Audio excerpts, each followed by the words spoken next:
Is ons alweer op die lig.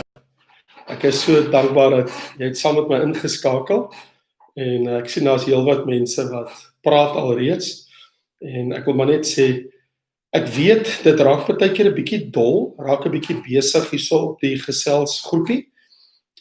Onthou net asseblief, ek het gesels met die moderator met Jacques. Ek wil net gou vir jou sê dat daar nie 'n misverstand is by julle. Soos julle vrae instuur, skuif dit van self op. Eintlik het hy nie beheer nie tensy hy die hele program stop. So in ander woorde, as julle maar net bly dinge sê en vra terwyl ek besig is om te gesels en mense bly die hele tyd hulle vrae aanstuur, dan beteken dit van julle vrae glip deur. Ek dink dit verlede week ook gebeur met van julle, wat ek net die laaste deel van die vraag toe ek wel gaan kyk het. Toe sien ek net die laaste deel van die vraag. So ek wil sonder om tyd te mors net sê, ons deel maar met 'n praktiese ding. Wil graag almal se vrae beantwoord, probeer my bes om by dit alles uit te kom, maar anders dan stuur ek maar net agterna, dan sal ek daaroor gesels. Okay. Ons is vanaand by 'n baie interessante onderwerp. Ons praat oor die reise van die verbondsark, vanaf die berg Sinai, want onthou, die ark was ons gebou by die voet van die berg Sinai daar in die woestyn. Baie interessante gebeure wat ons daar in die Bybel lees. En daar word natuurlik baie bespiegel. Ek lees al baie jare, baie dinge wat gesê word rondom die verbondsark. Nou kyk, behalwe al die bespiegelinge en al die dinge wat mense oorskryf in al die boeke en al die verwysinge na die verbondsark van die Here, en daar is ook baie stories wat baie dik loop, en daar selfs boeke in omloop wat gepubliseer is, baie beweringe wat gemaak word oor die verbondsark van die Here. So ten eerste, voor ek iets daaroor sê, sal ek vanaand eers jou aandag wil vestig op wat sê die Bybel. Okay, so kom ons gesels oor wat sê God se woord oor die reise van die verbondsark en ook waar die verbondsark nou is. So as ons vanuit 'n Bybelse perspektief daarna gaan kyk, dan mag ons dalk totaal anders te dink as baie ander mense. So kom ons volg die spoor van die Bybel. So ek dink die beste wat ek en jy kan doen is, hoekom doen ons nie 'n bietjie spoorsny in die Bybel? So kom ons begin by die begin en dan gaan eindig ons by die einde van die saak. So ek kan jou op 'n reis neem in die Bybel van die eerste maal wat ons hoor van die verbondsark tot die laaste woorde van die verbondsark. En dan kan ons eie speurwerk doen as jy so wil. Aan die ander woorde, ons kan ons eie navorsing doen. Ons kan dit sommer saam doen, ek en jy vanaand. So wat ek gedoen het, ek het 'n bietjie moeite gedoen, 'n dokument voorberei, dat ek dan net 'n goeie vertrekpunt het om met jou te gesels. So my rasionaal op hierdie program, wat sê die Bybel? Ek sou gewoonlik wou iets op die tafel sit, 'n geleentheid hê om net 'n bietjie 'n perspektief in die Bybel te skep oor 'n geleentheid waar ons gesels. Dit hoef nie noodwendig net oor die saak wees wat op die tafel is nie, nee. Ons beantwoord op ons baie ander vrae. Maar gewoonlik probeer ek daarom net so eers net 'n bietjie interessante aspek in die Bybel uitlig.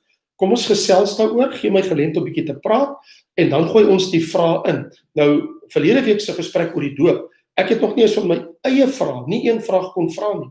Julle het vir my so toegegooi. Ek wil terloops net sê, ons het reeds 12 mense wat gedoop word en gedoop is sedert verlede week. So die Here is besig met ander wonderlike dinge en ek wil nie nou te veel daaroor sê nie, maar ek wil net sê daar's groot dinge besig om te gebeur. Maar kom ons bly by vanaand se onderwerp. So hier's die ding. Die verbondsark van die Here is gebou by die voet van die berg Sinai toe Israel uitgetrek het uit die land Gosen uit. Het Moses hulle mos deur die Rooi See, het hy hulle direk deurgevat deur die Skelfsee en het gegaan na die berg Horeb toe, waar hy ontmoeting met God gehad het 'n tyd van tevore daar by die braambos, wat die bos gebrand het en nie vergaan het nie. So, en nou hier kom die ding, toe hulle daar was by daai berg, het Moses opgegaan boontoe en die Here het aan hom verskyn, die Here het vir hom 'n bloudruk gegee. Die Here het ook vir hom 'n gesig gegee van hoe die verbondsark in die tabernakel moet lyk en alles, want tot lees in Eksodus die Here sê, maak alles volgens die voorbeeld wat ek jou op die berg getoon het. Jy sien dieselfde in die boek Hebreërs. So die Here wys vir Moses hoe alles moet lyk En toe het Moses nou mense aangestel deur die Gees, gesê, want die Here het vir hom ook sekere name gegee, wie hy moes kies om die kunswerk te doen, en om die tabernakel te bou, die heiligdom, die allerheiligste, en natuurlik, die heiligste van alles, was die heilige verbondsark van die Here. Hoekom was dit so heilig? Want die Here sê vir Moses in Eksodus 25, daar van die versoendeksel af, hilasterium, daar sal ek met jou saamkom, tussen die twee gerubs, en daar sal my Shekinah heerlikheid wees, en die enigste lig, wat in die allerheiligste gebrand het, ek praat van die allerheiligste, was nie die kandelaar nie, kandelaar het gebrand in die heiligdom, in die allerheiligste, die enigste lig wat daar was nie 'n venster nie, was die Shekinah heerlikheid van God, en daai plek so verlig, dat wanneer Moses daar binne was, en hy hoor die stem van die Here, en die Here praat met hom, en hy het die verskyning van die Here gesien, was dit die Shekinah glorie van God, wat die lig was, daar in die absolute allerheiligste plek van die tabernakel, en dit was daar bokant, en vanuit die verbondsark, van die versoendeksel af, want dis waar die Here gesê het, sal ek met jou saamkom, jou alles beveel, wat jy vir die volk moet sê, en dan het Moses in 'n boek geskryf, en uiteindelik is daai boek binne die verbondsark geplaas, verdeksel is opgelig in die verbondsark geplaas, ook die kruik met die manne was daar binne geplaas, die goue kruik, en ook die staf van Aaron, wat gebloei het, so die twee kliptafels, en natuurlik die boek van die verbond, wat Moses geskryf het, was ook daar by die allerheiligste geplaas, en binne-in het ons ook die kruik, en dan die staf van Aaron, baie interessant, maar nou hier's die ding, hier's twee aspekte, as ek met jou oor die verbondsark wil praat, die eerste is, die reise van die verbondsark, van die berg Sinai, tot hulle die land Kanaan bereik het. Hulle het mos daar by Moab, by Edom, bokant Edom in Moab, het hulle mos by die vlakte van Moab, het hulle mos deur die Jordaanrivier gegaan, en die priesters het mos gaan staan in die middel van die Jordaan, en die water het opgedroog, sodat die hele volk kon deurstap, en daarna is die verbondsark in die land in.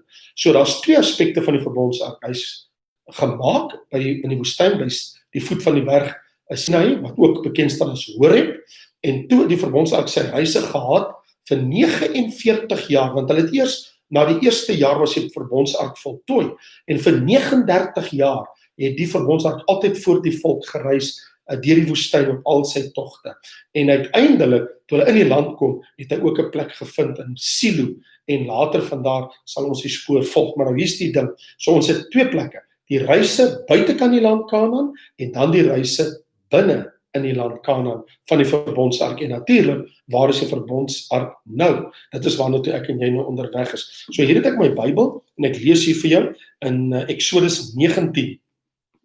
In die 3de maand, na die uittog van die kinders van Israel uit Egipte land, op dieselfde dag, die 3de maand, op dieselfde dag, het hulle in die woestyn Sinai gekom, en hulle het, vers 2, het Israel daar teenoor die berg laar opgeslaan.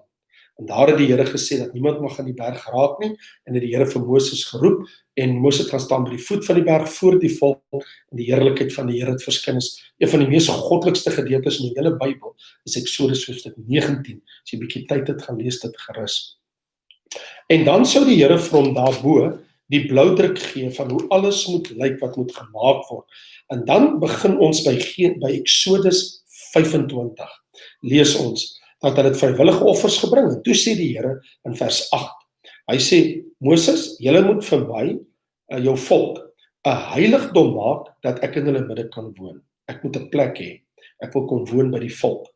En die Here sê vir hom, volgens alles wat ek jou laat sien, die voorbeeld van die tabernakel, en die voorbeeld van alles wat daarby behoort, so moet julle dit maak. So die Here wys vir Moses op die berg Sinai, hoe lyk die tabernakel, hoe lyk die kandelaar, hoe lyk die tafel met die toonbrode, hoe lyk alles daar binne in die heiligdom, sowel as dit wat buitekant is, en dan natuurlik in die allerheiligste in die verbondsark. Nou staan daar, die eerste ding wat hulle begin het, wat hulle moes vervaardig het, wat die Here hieroor gepraat het, hulle moet dan 'n ark van akasia hout maak. En daar begin die hele verhaal van die heilige verbondsark. In ander woorde, dit het alles gebeur in die woestyn Sinai.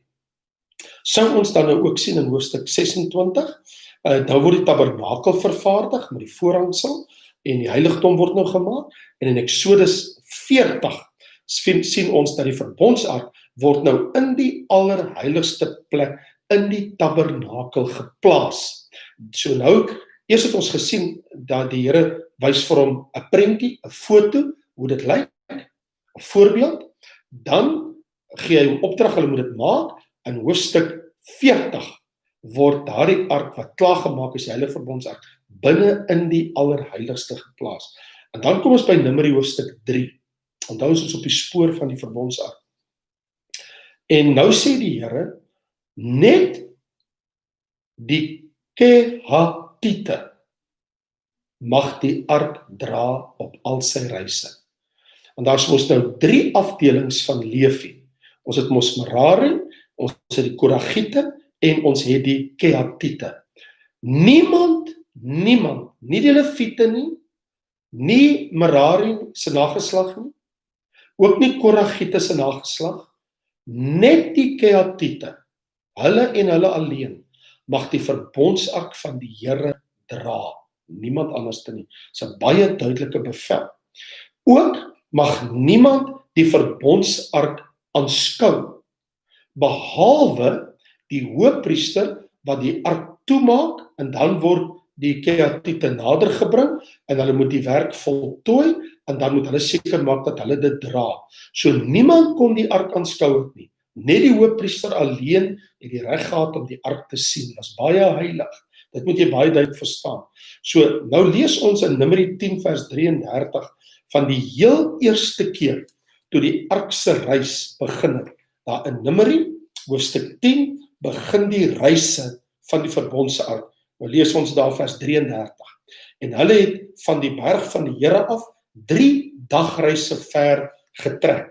En die verbondsark van die Here 3 dagreise ver voor hulle uitgetrek om vir hulle 'n rusplek te soek. En daar was 'n wolk bedags, en ons weet ook 'n vuurkolom in die aand.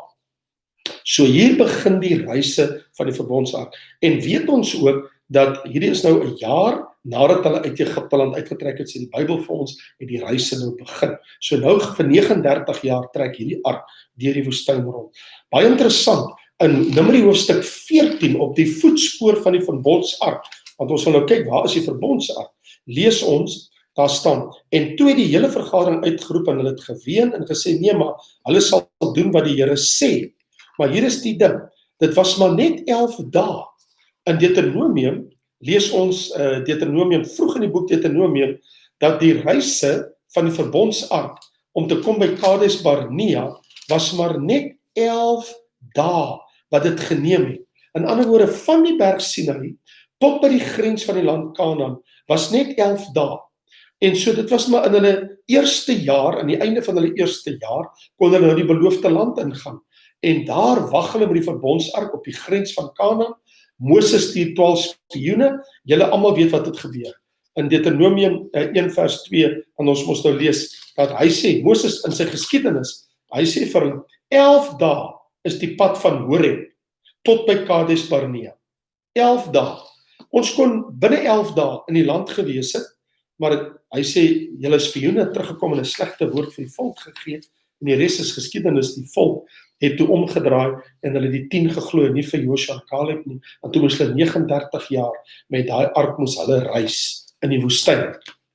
So in Numeri 17 sien ons dat Aaron se staf word in die ark van die getuienis gelê, en dan skielik in Josua 3 en 4, ons is nou klaar met Genesis, Exodus, Levitikus, Numeri, Deuteronomium, klaar met die eerste 5 boeke, klaar met die wetboeke. Nou kom ons by die 6de boek in die Bybel, in Josua, en sien ons hier in Josua 18, dat hulle in die land, toe hulle kom in die land Kanaan, nadat hulle deur die rivier is, nie deur die Jordaanrivier, het hulle die tent van samekoms, die tabernakel, waarin die ark in die binnekant was, het hulle opgeslaan in Silo. Jy lees altyd in die Bybel, S-I-L-O. En Silo beteken dan nou ook, dat dit die plek was in die stam van Efraim. Dit was noord van Jerusalem, die stamgebied vandag, waar Silo is die stamgebied wat gegee was aan die stam van Efraim, die grondgebied van Efraim. En dit was daar, totdat die land Kanaan aan Israel onderworpe was. So al die jare was dit daar. Hier is die interessante ding. Vandat hulle die ark gemaak het, totdat die ark in Silo tot rus gekom het, die plek waar dit vir jare sou staan, in die land Israel, in Kanaan, was 'n skramele 50 tot 60 jaar. Alles het gebeur in 'n tydperk van 50, 60 jaar. Vandat hulle uit Egipte is, totdat die tabernakel opgeslaan is in Silo en hulle die Filistyne en die hele land Kanaan onderworpe gemaak het, was 'n skramele tussen 50 en 60 jaar tydperiode. En nou lees ons, nou kom ons by die jaar, want dit het alles afgespeel van 1450, luister mooi wat ek sê, 1450 tot die jaar 1400 voor Christus. So nou kom ons by die jaar 1400 voor Christus. In daai tydperk kom ons in die boek Rigters en lees ons in Rigters 18 en ook in Rigters 19 dat die plek in Silo waar die tabernakel gemaak is, word nou skielik genoem die huis van die Here. Nou word die Silo waar die tabernakel staan, vir die eerste keer in jou Bybel lees jy nou die huis van die Here. Net baie interessante waarneming wat ons maak in die Bybel. En dan in Rigters 20 sien ons dat die verbondsark en tabernakel is ook staan gemaak in Bethel. Verskoon my, in Bethel, en dit was in die grondgebied in die stam van Benjamin. Was nie lank daar nie, toe neem hulle dit weer terug na Silo toe, in die stamgebied van Efraim. En nou kom ons in 1 Samuel, ons nou by die volgende Bybelboek, ons is verby Rigters en Rut, ons kom nou by 1 Samuel. In 1 Samuel op die spoor van die verbondsark, vind ons hier dat die permanente staanplek van die verbondsark in die tent van die samekoms, tot op die tyd van koning Dawid, word hier erken steeds as Silo. So in die boek Samuel lees ons dat Eli en klein Samuel het daar geslaap, naby die verbondsark van die Here, dat dit het gebeur in Silo, en dit is waar Hofni en Pinjas ook bedien het, die twee priesters wat baie ongehoorsaam en goddeloos was, die twee seuns van die priester Eli. In 1 Samuel 4 het die Filistyne die ark van God geneem. Op daai dag het die ark onder die heidene beland. En julle sal onthou met Saul met die oorlog, toe hy sien maar hy kan nie wen teen die Filistyne nie, toe laat haal hy die ark. En Eli was baie besorg daaroor. En toe die ark in die laar inkom van die Israeliete, toe gil en skree en gaan te kere. En die Filistyne sê, want nou moet ons gode aanroep, want God het in die laar gekom van die Israeliete. En hulle het geveg, hulle het Israel verslaan, die ark gevat, en het toe na Gat en na Ekron en die Palestynse stede, die Filistynse stede, hulle toe daai ark geneem, en nou is die ark van die Here, is hy onder vreemde mense, glad nie meer in Silo vir 'n tyd lank. Hulle het gebring in Asdod, in Gat en in Ekron, dit sien ons alles in 1 Samuel hoofstuk 5. En vir 7 maande lank, die Bybel sê daar in 1 Samuel 6 vers 1, lees ons hier, dat 7 maande altesame het die ark van die Here in die land van die Filistyne gebly. En toe gebeur daar 'n ding dat die Here sy hand swaar laat druk het op die land van die Filistyne, op hulle dorpe en stede. Soveel so dat toe die hand van die Here op het druk, het geswelle en swere oor die mense uitgebreek en pla. En toe het hulle besef, maar hulle kan die ark nie meer by hulle hou nie. Toe stuur hulle die ark na die dorp Bet-Semes. En hulle het mos nou osse gevat, hulle het hout, ark gevat van hout, en hulle het goue muise geswelle gesit op die ark, en gesê, maar as dit die Here is, wat sy hand op ons rus, kom ons kyk wat gebeur. En toe bly die beeste al bultend op die pad loop, en die mense is besig om koring te sny, en besig om te werk aan die landerye. Toe kom die ark van die Here daar verby, daarby na Kirjat Jairim. En toe die ark daar kom, en die beeste al bultend loop, al die mense sien dit, en in hulle duisende, 10.000 van mense, kry die boodskap in daai dorp en omliggende streke, en almal hardloop om na die ark te kom kyk, in hulle 10.000, en soos wat die mense kom te kom kyk, toe gebeur daar 'n verskriklike ding, en die Here bars los in toorn, want niemand mag God se heilige ark aanskou het nie. En dan in ons lees ook dat die woord van die Here sê daar in 1 Samuel hoofstuk 6, 50.070 het gesterf. Meer as 50.000 mense straf die Here met 'n plaag met die dood, omdat hulle kom kyk het na die heilige verbondsark van die Here. So, nie enigiemand kan die verbondsark van die Here kyk nie. En dan lees ons in 1 Samuel hoofstuk 7, hulle toe die ark gebring na die huis van Abinadab, en daar het dit 20 jaar gebly. En sy seun Eliezer is geheilig om die ark van die Here te bewaak. En nou kom ons in 1 Samuel 14, en nou vind ons dat die priester Ahia, hy het die ark van die Here weer na die oorlogskamp toe gebring, en toe Dawid net 'n eenvoudige besluit geneem, toe hy koning word, en hy sê dat die ark van die Here moet na Jerusalem oorgebring word. Ons almal ken die gebeure in Kronieke, en ook in 2 Samuel 6, wat alles plaasgevind het. En jy weet, hoe Isa aan die ark gevat het met sy hand, om te keer, dat die ark van die Here omval, op die wa van osse. En toe hy aan die ark vat met sy hand, het die Here hom getref, en hy het net daar gesterf voor almal. En natuurlik, almal sal nou vra, maar hoekom en waarom? Daar's 'n baie spesifieke antwoord. As jy nou gaan na raymondlombard.com, en jy gaan klik op pot gooi, en dan kan jy gaan kyk, en selfs nou hier, op my Raymond Lombard Ministries, YouTube, kan jy gaan kyk, Isa en die ark, kan jy gaan kyk, waarom het die Here hierdie man met die dood gestraf op 'n dag, toe Dawid en almal vrolik was om die ark te bring, en dood het skielik geheers. En ek het nie nou tyd om daaroor te gesels nie, maar dit kan julle asseblief doen, julle is baie welkom. Gaan luister gerus, julle kan of by raymondlombard.com pot gooi, of sommer hier op hierdie kanaal, Raymond Lombard Ministries YouTube, kan jy gaan kyk na Isa en die ark. En nou sien ons, dat hulle bring toe die kamp, uiteindelik Dawid, hy sê toe, maar die ark moet kom na die stad van Dawid, toe by in Jerusalem. En toe word die stad gebring, en die ark, saam met die tabernakel, en dit word opgeslaan in Jerusalem, in die stad van Dawid. En daar in die jaar 1000 voor Christus, 1000 jaar voor Christus, eers nadat die ark vir 'n rukkie in die huis van Obed-Edom was, 2 Samuel 6, is die ark toe uiteindelik nou gevestig, en kom die ark tot rus in Jerusalem, die stad van die lewende God. En sien dat ons dit in 2 Samuel hoofstuk 6, hoe die Here vir hulle seën, en hierdie keer word die ark korrek gedra, want net die Kehatite dra die ark op hulle skouers, en word dan nie op 'n wa vervoer, waar Dawid hulle die eerste keer 'n baie groot fout gemaak het. Het ek deel van die geheim met jou gedeel wat gebeur het met Isa, maar die res kan jy maar self gaan luister. So, toe gebeur het op die spoor van die ark, in 2 Samuel 7, toe begeer Dawid om vir die Here 'n huis te bou, en hy sê dat hy wil vir die Here se ark 'n rusplek kry in Jerusalem. En die Here sê vir Dawid, jy kan dit nie doen nie, jy het te veel bloed vergiet, my kind. Jy het die oorlog van die Here geveg, en daar's net te veel bloed in jou hande, te veel mense het gesterf onder jou hande, en ek wil nie jy moet dit doen nie, maar die een wat uit jou liggaam voortkom, uit jou nageslag, hy kan vir my 'n plek bou, 'n huis bou. En die Here kies toe, en Dawid weet ook, dit sou koning Salomo wees, Dawid se opvolger op die troon.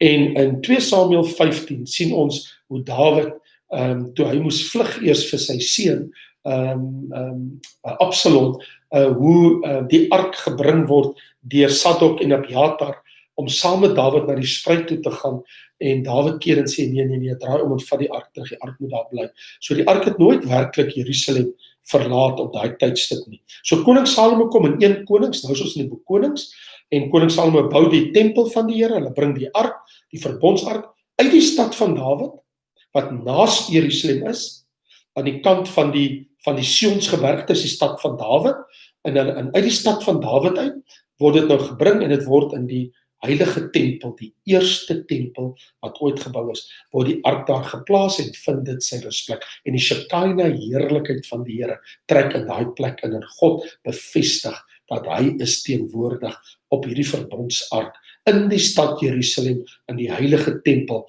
wat koning Salomo vir hom gebou het. En sou ons dan nou later, in 2 Kronieke 34, iets baie interessant lees. So ek neem jou nou daar, in die Bybel, na 2 Kronieke, hoofstuk 34, wil ek nou jou aandag hierso vestig. Ons lees in 2 Kronieke hoofstuk 34 in vers 14 en 15. Dis nou in die tyd van Josia. Nou hierdie tydperk in die tydperk van Josia, ons is nou hier by 600-700 voor Christus, in daai jare in daai 100 jaar termyn. Dis nou 400 jaar later nou, né? En toe hulle die geld uithaal in die huis van die Here, vind die priester Hilkia die wetboek van die Here, en hy kom en hy sê, maar ek het die wetboek van die Here, het ek gevind. En toe dit daar kom, toe sien ons in 2 Kronieke 35 vers 3, en hy sê vir die Lewiete, die koning, Josia, in Jerusalem, hy sê, maar kom ons vier Pasga tot eer van die Here. En die hele volk begin toe, om hulle voor te berei, en hulle te versterk, dat hulle die Pasga van die Here kan hou. Nou dit het in honderde jare nie gebeur soos toe nie. En nou lees ons in 2 Kronieke 35 vers 3. Ook het hy aan die Lewiete, die onderwysers van die hele Israel, mense wat die wet geleer het, wat heilig aan die Here was gesê, sit die heilige ark in die huis wat Salomo, die seun van Dawid, die koning van Israel, gebou het. Jy hoef niks meer op die skouer te dra nie, op die skouers. Laat die ark bly in die tempel. Dit lees jy in 2 Kronieke 35.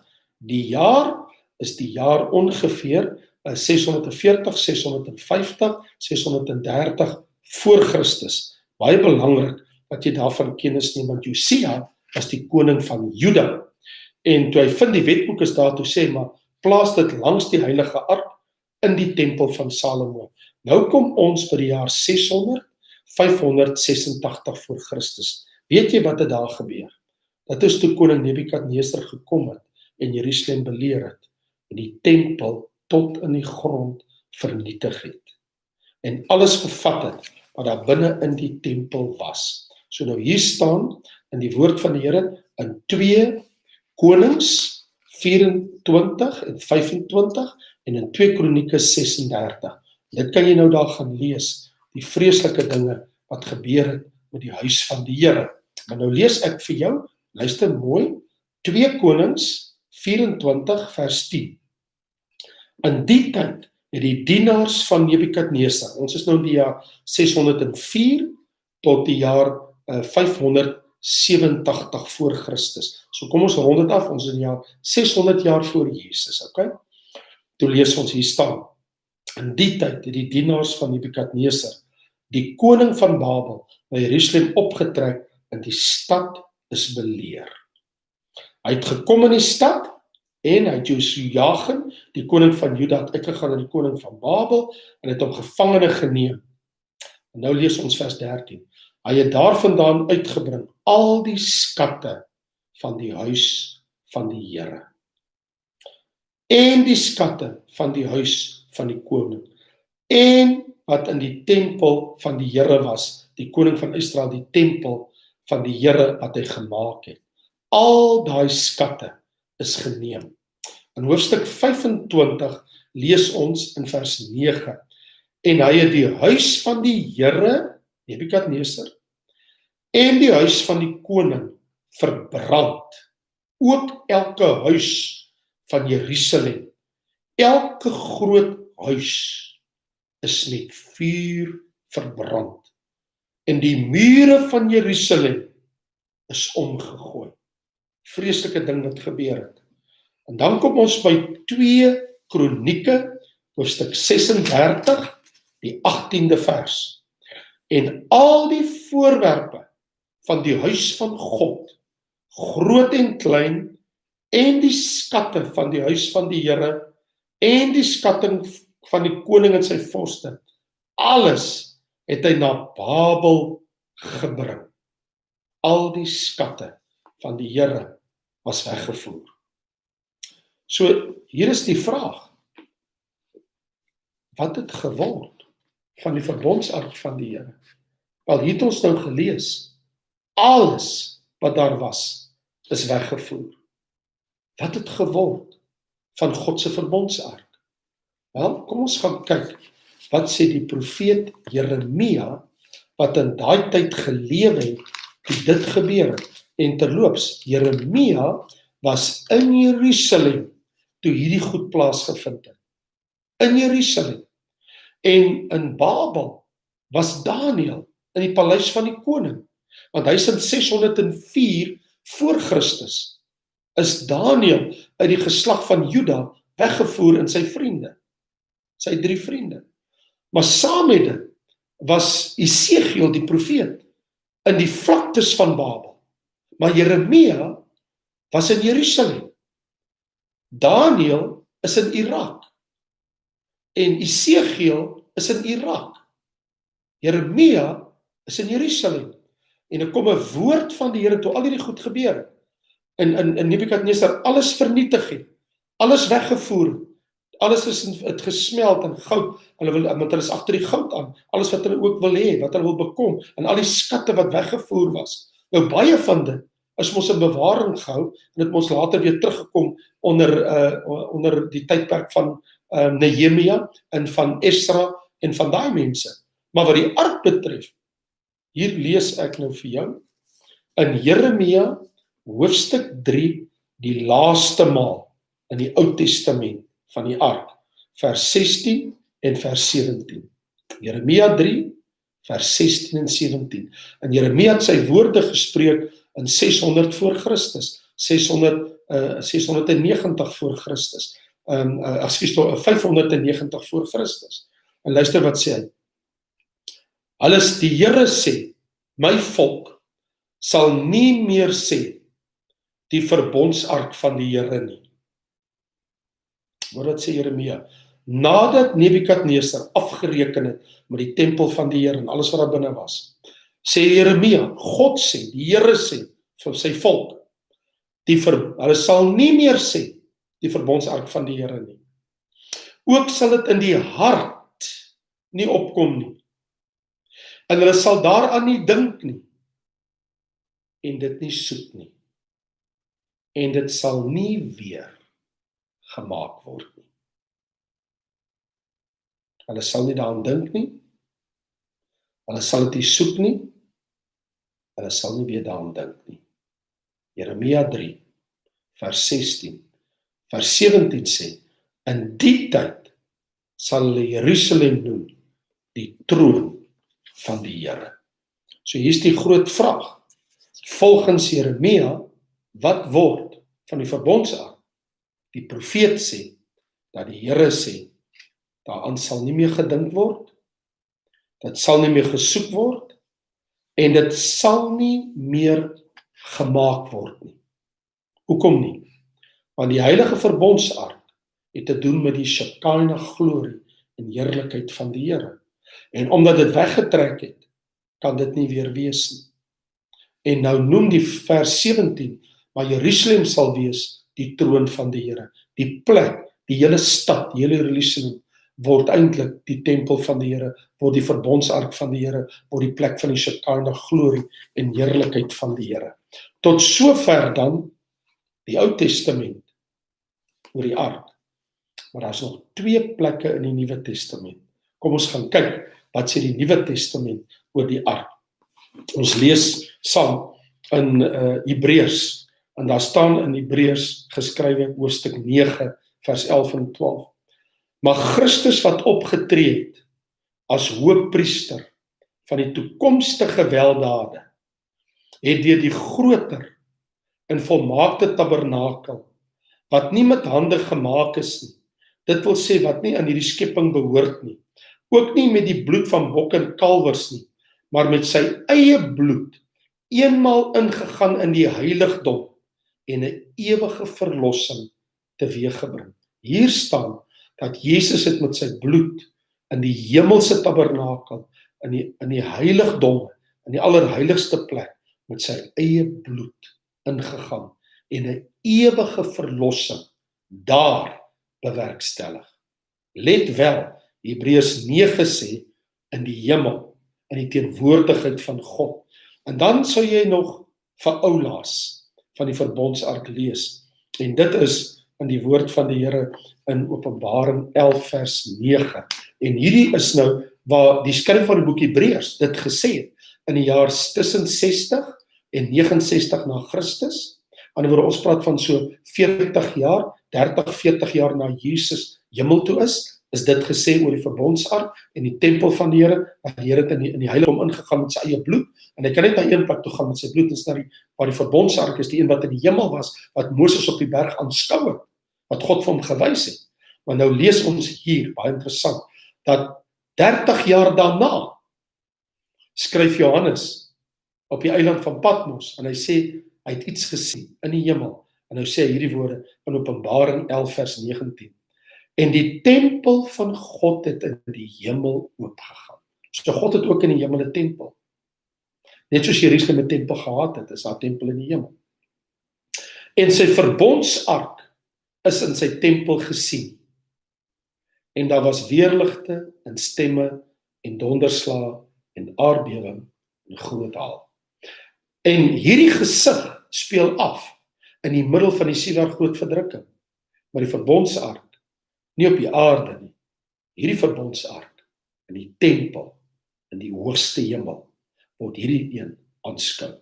So, die groot vraag is, wat word van die verbondsark op die nuwe aarde? Nou, hoekom praat ons hier oor die 1000 jaar vrederyk nie? Nou, as jy die 1000 jaar vrederyk, die tempel gaan bestudeer, en alles rondom die tempel, mag het jou skok van verbasing, dat Esegiel hoofstuk 40 tot 46, wat vertel van wanneer die 4de tempel opgerig word, en volgende week praat ek met jou oor die 4 tempels in die Bybel. Maar hier is die punt. Hy sê, en 'n tempel het ek daarin nie gesien, Openbaring 21, want die Here God die Almagtige is sy tempel, en die lam is sy lam.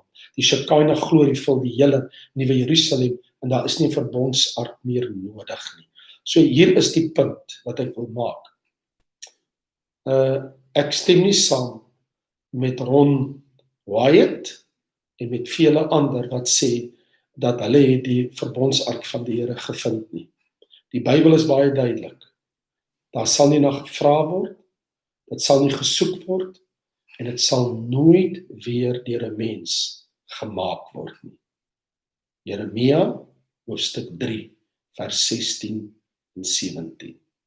Ons lees ook glad nie in die nuwe tempel, en volgende praat ek met jou oor die 4 tempels, dat selfs die tempel wat gebou word in die groot verdrukking, dat die verbondsark daar gaan wees nie.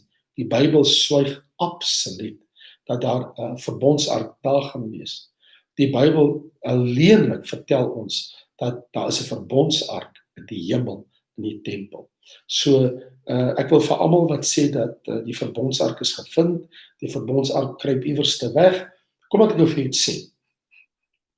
Hoe kan iemand soos Ron Wyatt die verbondsark aanskou in mense en bly lewe, as die Here by Kirjat Jairim, by Bethseme se mense, 50.070, meer as 50.000 mense doodgemaak het? Die enigste mens wat die verbondsark kon sien en dit aanskou, was die hoofpriester, en ons weet nou, dat die stam van Kehatite het die ark gedra. So as iemand uit die stam van Kehat is, en hulle het die verbondsark, beteken dit dat die verbondsark iewers weggesteek is? Wel, die Bybel sê, daar sal nie gesoek word, daar gaan nie gevra word, en hoekom staan daar in Jeremia 3, en dit sal nie weer gemaak word nie? Beteken dit dat dit God se seël en stempel is om vir ons te sê, dit bestaan nie meer nie, dit is vernietig, dit sal nie weer wees nie? Ek bedoel, dit is letterlik, skrifgewys. Ek bedoel, op swart en wit, dis wat daar staan. So ongeag as mense dit wil sê, hulle het dit gevind, of is iewers nou, ek het mos nou al duisende stories moes hoor in my lewe, van dat toe Jesus sterf aan die kruis en sy aardbewing en die bloed sak af in die skeer, en het gedrup in Jeremia se grot, want Jeremia se grot was by Golgotha, en die bloed het gedrup op die ark, en hoe wonderlik is dit dat Jesus se bloed op die ark gedrup het. Die Bybel weet niks daarvan nie. Dis alles die breinspinsels en wensdenkery van mense.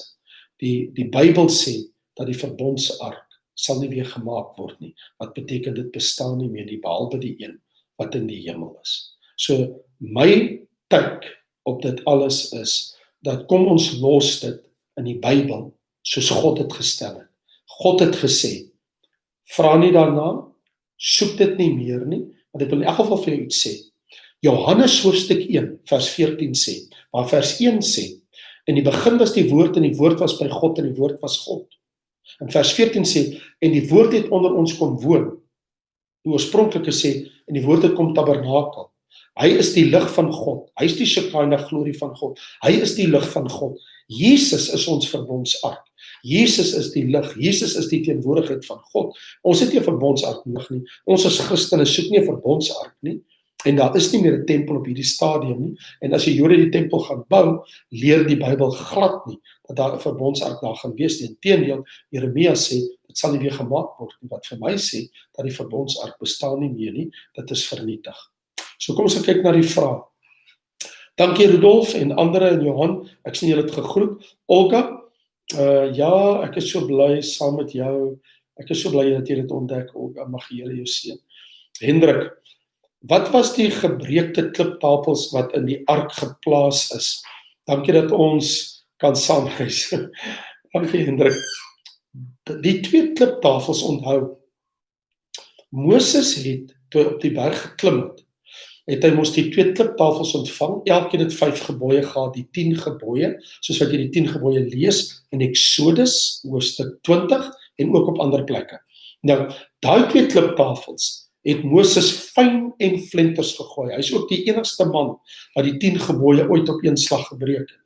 Ek bedoel, ek weet ek sê dit nou tong in die kies, maar dit is die goddelike waarheid. Hy het daardie 2 kliptafels verbrysel aan die voet van die berg Sinai by Horeb, uit absolute woede, omdat terwyl hy in God se heilige teenwoordigheid op die berg was, het die volk vir 'n goue kalf gemaak onder Aaron sy broer.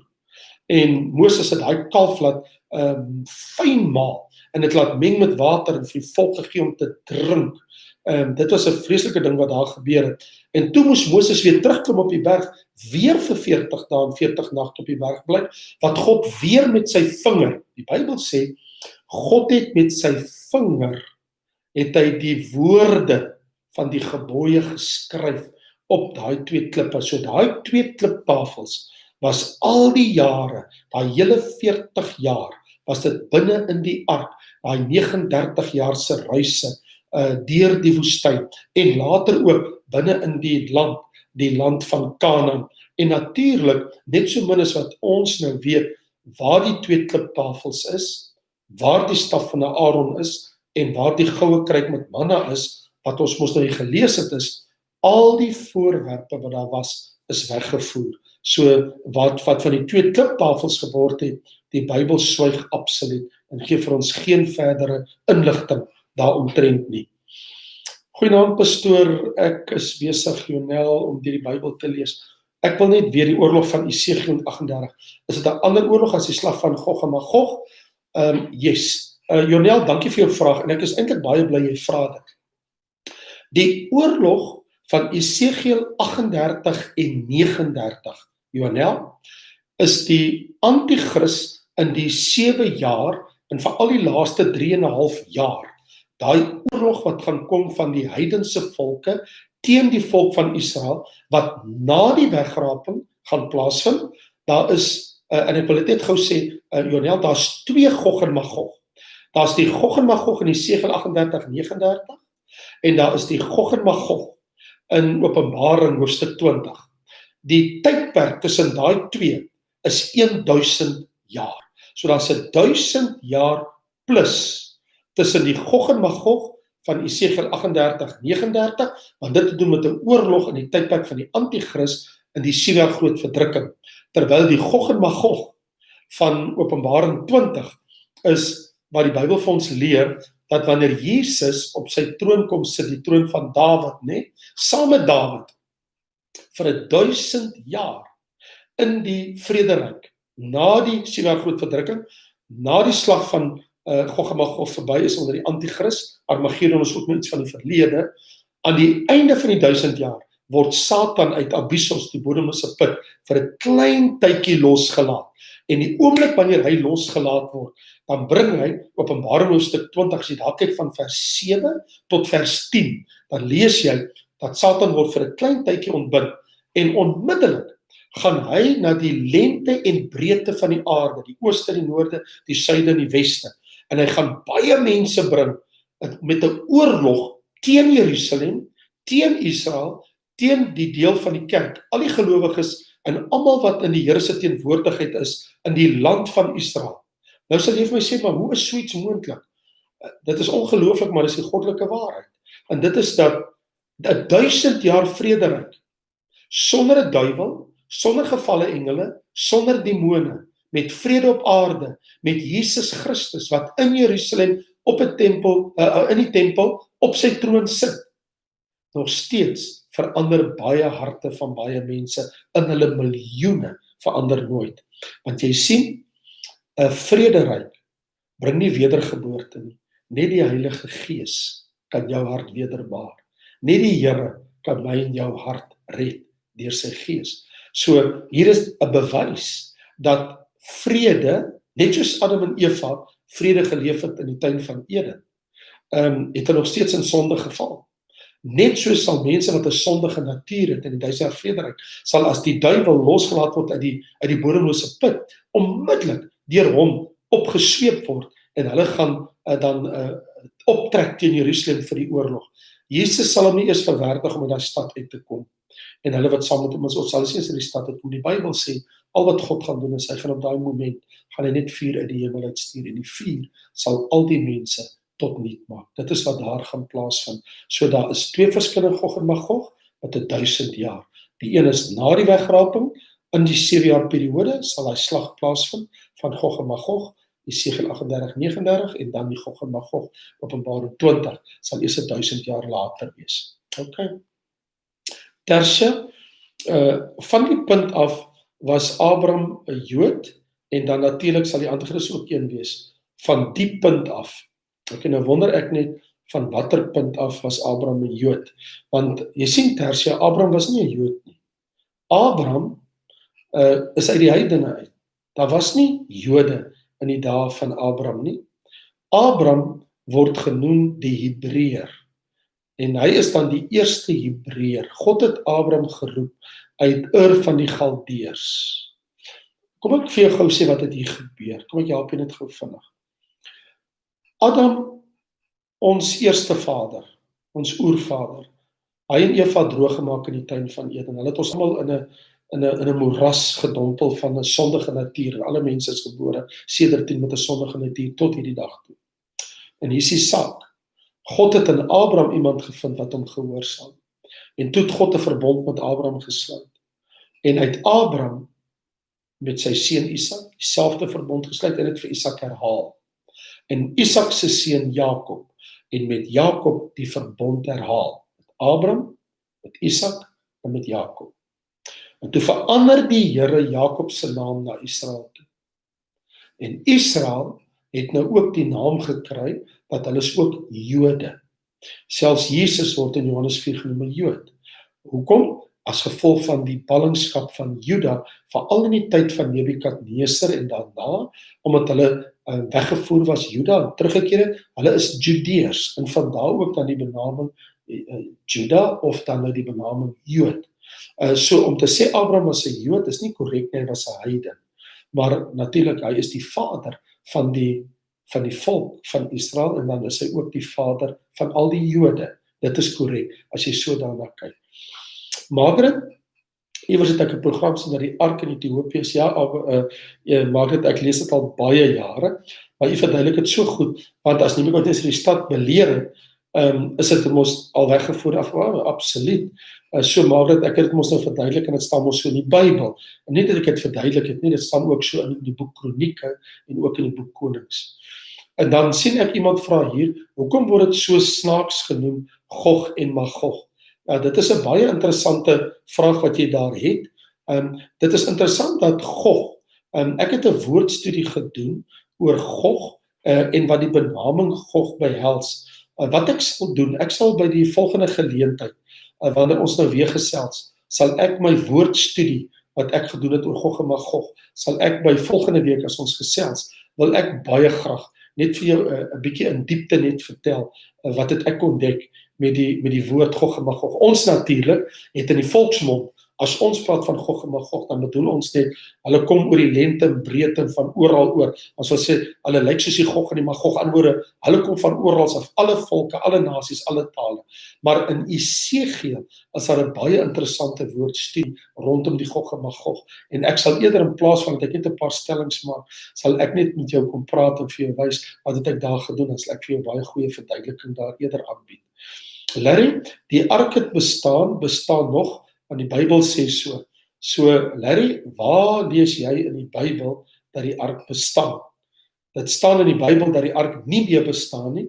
Ek weet nie hoe laat het jy in die program ingekom nie, maar Jeremia, hoofstuk 3, vers 16 en 17 sê, dit sal nie weer gemaak word nie. So by implikasie bestaan dit nou nie meer nie, want hoekom staan daar, dit sal nooit weer gemaak word nie. Ja, daar is 'n ark wat bestaan, 'n verbondsark, maar dis die een in die hemel, Larry, en dit is die een wat aanskou was deur, praat ons nou van, deur Johannes, toe hy die gesig gehad het in Openbaring hoofstuk 11. Jy praat hier van bestaan, so die ark het bestaan nog, want die Bybel sê so, ja, as jy glo dat die ark wat in die hemel is, wat die Here gemaak het, bestaan absoluut, dan bestaan hy, want hy bestaan nog steeds, maar dis die een in die hemel, maar dis die een waarvan ons praat nie. So, dit bring nou vir my tot hierdie besef vandag. Baie mense bespiegel, en baie te sê, kom dat ek en jy, en hier is die gevaar, in die tydperk wat ons in lewe, my hart is net, as ons moet wend na wat mense sê, dan gaan ek en jy met al hierdie fake news en alles wat opgedis word en wat mense so graag boeke skryf en geld maak en baie mense op hol jaag. Ek wil sê ons het 'n Bybel. En kom ons bly by die Bybel. As die Bybel vir ons sekere dinge baie duidelik sê, sal ek eerder kies om die onfeilbare woord van die Here as my maatstaf te gebruik. En nou gaan dit nie omdat ek mense wil diskrediteer nie, en ek wil mense afskiet oor hulle stellings nie. Ek bedoel, en al sou die ark bestaan, het ek nou die dag vir iemand gesê, en ek wil net hê dat jy dit ook weet. Al sou die ark bestaan, wat beteken dit vir my en jou? Absoluut niks. Ons kan dit nie sien nie. Ons mag dit nie sien nie. As jy dit sien, gaan jy sterwe, net soos al die ander. So dit is nie vir ons nie, dit het ook niks met ons te doen nie. My hart is, kom ons los dit waar dit is in die Bybel. Die Bybel sê, dit sal nie meer gesoek word, daarna sal nie gevra word. Nou is dit my so interessant. As die Here sê, my volk Israel, gaan dit nie soek nie, hulle gaan nie vra daarna nie, hulle gaan dit nie weer maak nie. Hoekom wil die heidene, wat nie eers Jode is, hoekom wil ons dit soek? Hoekom vra ons daarna? Wat wil ons daarmee maak? Dit het niks met ons te doen nie. Ons het niks met die tempel te doen nie. Ons het niks met die tabernakel te doen nie. Ons het niks met die verbondsark te doen nie. Dit was alles skaduwees, sê die skrywer van die boek Hebreërs, totdat die werklike sou kom. Wil jy jou met 'n skaduwee ophou? Dis alles skaduwees, was net vir 'n tyd lank. Of wil jy jou eerder ophou met die werklikheid? Jesus Christus, hy is die ware. Hy is die een, hy is die tempel van God, hy is die ark van God, hy is ons beskermer, hy is die seun van God, hy is die lewende, hy het onder ons kom woon, hy is die heerlikheid van God. So hoekom sal ek dit op 'n ander plek soek? Petro, pastoor, moet ons as Christene die feeste onderhou. Watter fees moet ons onderhou, Petro? Ons gaan nie een van Israel se feeste onderhou nie. Ons het niks aan die feeste van Israel te doen nie.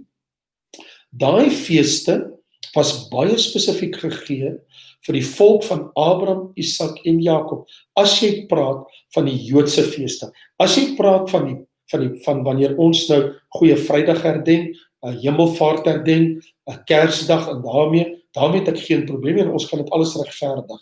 Ja, selfs Kersfees, al wil mense verskil, ek kan dit vir jou ook bewys, ek het geen probleme daarmee, en ons kan regtig daaroor gesels as jy wil, oor watter fees onderhou ons as Christene.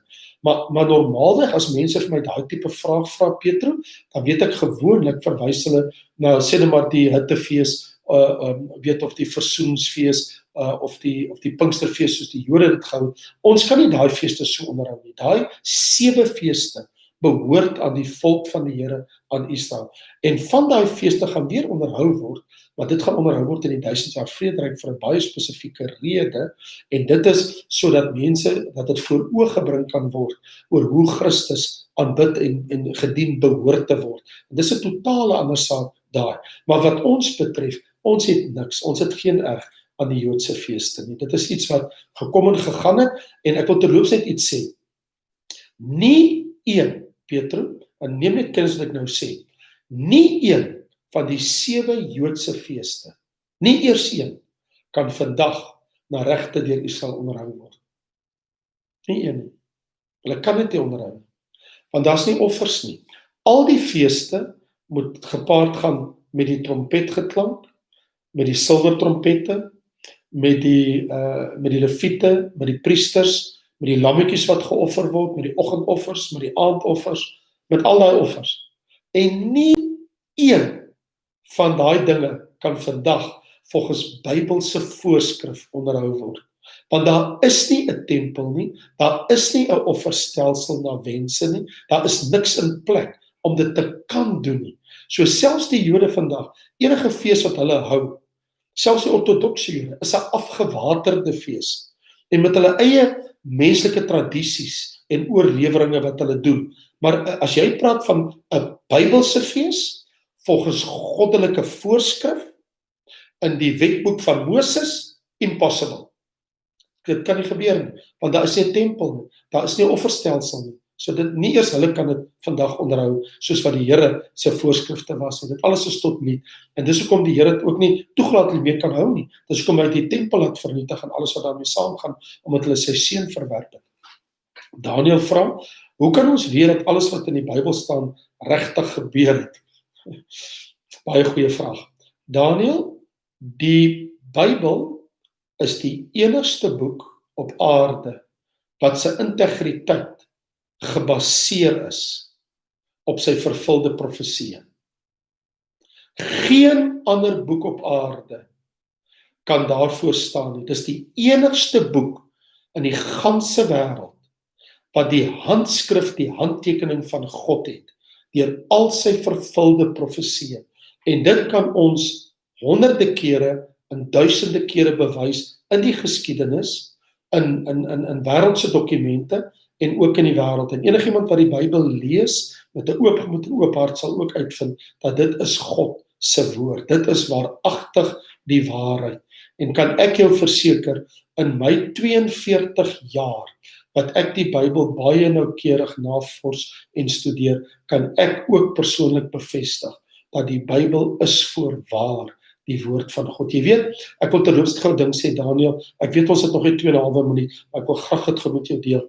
Kan jy glo dat in 1948, toe hulle die dooie seerol ontdek het, by Qumran, ek het so toe gaan om te gaan kyk, en ek het ook gekyk na stukke van die dooie seerolle, van die afskrifte daarvan. Ek bedoel, na al die eeue, en na meer as 2 millenniums, het hulle stukke van die Bybel ontdek, in ons moderne tyd, in 1948 in Israel. Toe hulle daai stukke vat, van die grootste gedeeltes van die Ou Testament, toe stem dit woord vir woord ooreen met die Hebreëse Bybel wat ons vandag het. Hoe is dit moontlik dat alles dan nooit vervals was, dat alles nooit verander het, dat alles so korrek bestaan het? So selfs die dooie seerolle, as jy net 'n bietjie wil navorsing gaan doen, net om gou te gaan kyk, dan gaan jy dit alles ontdek. Weet jy, ek wil ook net gou hierso sê, Daniel, dat daar word baie keer gesê, maar die Bybel kan net nie waar wees nie, want nêrens in enige geskrif in die geskiedenis lees ons ooit van Pontius Pilatus. En dan wil ek dit vir jou sê, 'n klompie jare gelede, en ek het dit nou reg gesien toe ek in Israel was, naby Jafta, by Caesarea Philippi, is 'n groot klip. Toe ontdek hulle onlangs die naam Pontius Pilatus op 'n inskripsie, dat hy altyd hier kom vakansie hou, sy naam. Vir die eerste keer in bykans 2000 jaar ontdek hulle die naam Pontius Pilatus. Almal het gesê, maar dit kan net nie wees nie. Jesus het dan die boek Jona onderskryf. Jesus het die boek Daniel onderskryf. Jesus het meer as 32 boeke van die Bybel aangehaal in sy leeftyd, of dinge wat vervul is in sy lewe. Hoekom het Jesus dan nooit 'n probleem gehad met die Ou Testamentiese skrifte nie, wat Jesus het ondersteun? So, ek kan waarlik waar sê, ek het geen twyfel dat die Bybel is voorwaar die woord van die Here. Erika, ons moet haas afsluit. Wat sê jy hier? Ek wil net terloop sê, Erika, ek kan nou baie lekkerder lees. Ou Jacques was so goed vir my, dat hy het nou die skrif groter gemaak, my moderator, so ek kan deesdae, wel, dis nou die eerste keer ooit, maar ek kan dan ten minste die vrae nou lees. Jy het gehoor wat vra Erika? Ek weet van aardse liggame van by sterfte, ook hier nog in Elia, wat sy liggame uit Korag, Datan, Abiram, wat lewend met aardse liggame die doodryk in is. Goeie vraag, Erika. Hoekom nog nie steeds dieselfde liggaam? As die Here Elia en Henog sy aardse liggaam op hierdie oomblik in die hemel het, en hulle kom aard en kom sterf, hoekom kan die Here nie ook daai aardse liggame van hulle in die doderyk bewaar nie? Inteendeel, Erika, ek wil vir jou sê, ek glo, hulle is nog steeds in die doderyk met daai liggaam en kan nie vergaan nie. Dankie Larry, Nita, moet ons die Sabbat onderhou? Asseblief tog nie, Nita, ek smeek vir jou, gaan kyk gou daar by raymondlombard.com, in my boek, Wat Sê Die Bybel, volume 1 en volume 2, wat ek van praat, die Sabbat wis is die Sondag, en moet ons die Sondag of die Sabbat onderhou. Ek het 2 artikels geskryf, asseblief, gaan kyk gerus daar, gaan laai dit net gou af onder raymondlombard.com, dan gaan kyk jy onder my Afrikaanse artikels, daar's 2 artikels, bestudeer dit net mooi, dan gaan kyk jy daarso, en jy sal al 2 kry onder Wat Sê Die Bybel, kyk dit mooi onder volume 1 en 2. Dankie Dirk, altyd lekker om van jou te hoor. Frederike, pastoor, u is die genie op aarde. Nee, ek is nie, nee, glad nie, nee, moenie so daaroor dink nie, maar kom ek vir jou een ding sê, Frederike, luister, hoor my hart, ek is nog steeds, net soos jy, 'n student van die woord, ek het nooit opgehou om die woord te ondersoek en die woord te studeer tot vandag toe nie. Vrede vir julle almal, die Here seën. O ja, wag, volgende week, waaroor praat ek met julle, net? Ek het mos gesê oor die tempel, so volgende week is iets baie interessant. Ek het soveel onderwerpe oor te gesels, maar ek het gekies om volgende week met julle te gesels oor die tempels, en dan die week daarna wil ek baie graag met julle praat oor die 1000 jaar vrederyk. Maar ek het soveel vrae oor dit, en ek dink ek het baie om te sê daaroor. Maar kom ons kyk hoe speel dinge uit, maar as die Here wil, volgende week, dan is alles goed, gaan gesels ek met julle oor die 4 tempels in die Bybel. Baie interessant. Baie dankie, totsiens, en dankie dat julle ingeskakel het. Volgende week kuier ons weer verder. Vrede vir julle almal, hoor. Totsiens.